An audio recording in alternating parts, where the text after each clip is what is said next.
50 करोड़ रुपए ले लो और कैबिनेट मिनिस्टर बन जाओ। उमंग सिंघार ने भाजपा पर लगाया बड़ा आरोप, कहा मंत्री बनाने का दिया था ऑफर। मध्य प्रदेश में 2 विधानसभाओं पर हो रहे उपचुनाव को लेकर कांग्रेस और भाजपा दोनों ही दल एक दूसरे पर आरोप प्रत्यारोप लगा रहे हैं। इसी को लेकर ग्वालियर में नेता प्रतिपक्ष उमंग सिंघार ने पत्रकारों से चर्चा कर भाजपा सरकार पर कई गंभीर आरोप लगाए हैं। उन्होंने कहा कि भाजपा ने उन्हें कैबिनेट मंत्री बनाने का ऑफर दिया था, इसके लिए उन्हें 50 करोड़ रुपए का लालच भी दिया गया था। देखिए, मैं आपसे यही कहना चाहता हूँ कि वैसे तो मुझे भी ऑफर आया था कि 50 करोड़ रुपए ले लो, आप कैबिनेट मिनिस्टर बन जाओ, तो मैं नहीं बिका। तो ये मैं समझता हूँ कि जनता जो आपको चुनाव जिताती है उसके प्रति आपकी जवाबदारी होती है, उसके प्रति आपकी ईमानदारी होती है। तो अब जो बिक जाते हैं वो कैसे बाहर हो गए, कई लोग आपको पता है, कई मंत्री हार गए, कई विधायक हार गए चंबल के अंदर। तो ये जनता है, जनता से बड़ा कोई नहीं है जो निर्णय करने में निर्णायक रहता है। स्थिति बड़ी खराब हो गई थी रावत जी की, और जनता के विश्वास को उन्होंने बेचा।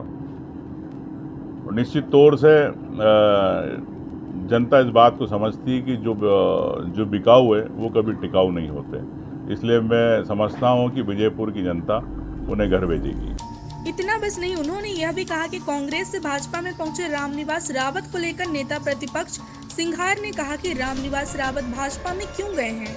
यह हम सभी जानते हैं, जिस प्रकार से वह कर्ज में डूब गए थे, उनके सब काम धंधे बंद हो गए थे, उनकी आर्थिक स्थिति बड़ी खराब हो गई थी और जनता के विश्वास को उन्होंने अपने मुनाफे के लिए बेच दिया। उन्होंने कहा कि ऐसा ऑफर तो मुझे भी आया था, मुझसे कहा गया था कि 50 करोड़ रुपए ले लो और कैबिनेट मिनिस्टर बन जाओ, लेकिन मैं नहीं बिका। मैं समझता हूँ कि जनता जो आपको चुनाव जिताती है उसके प्रति आपकी जवाबदारी और ईमानदारी होती है।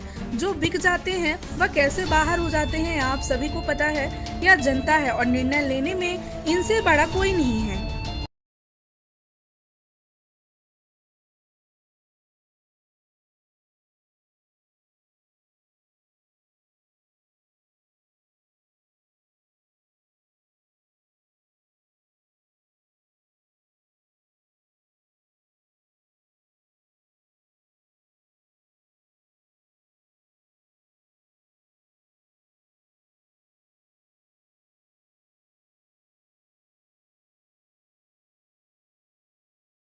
पत्रकारों से चर्चा के दौरान कांग्रेस उपनेता प्रतिपक्ष हेमंत कटारे, जिला अध्यक्ष देवेंद्र शर्मा, युवा मोर्चा प्रदेश अध्यक्ष मितेंद्र दर्शन सिंह सहित कई बड़े नेता मौजूद रहे।